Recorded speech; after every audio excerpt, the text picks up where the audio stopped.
Assalomu alaykum. Murodjon Ahmadaliyev 31-may kuni Inuiga qarshi jang oldidan ringga chiqadi. Do'stlar, videoni oxirigacha ko'ramiz. Murodjon Ahmadaliyev jangini qachon, qayerdan ko'rishingizni video oxirida aytib o'taman.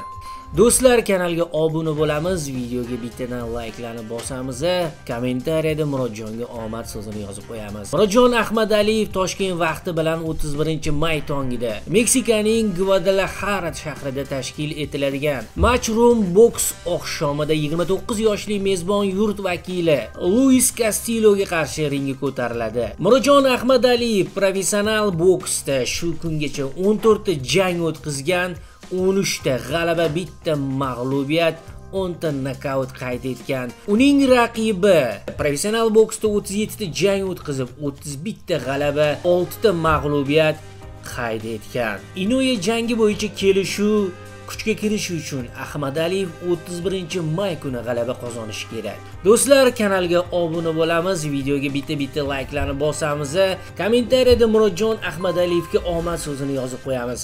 Do'stlar, bu jangni O'zbekiston vaqti bilan 31-may tongida 2:00 dan boshlab MySport.uz Telegram kanalimizda ko'rsangiz bo'ladi.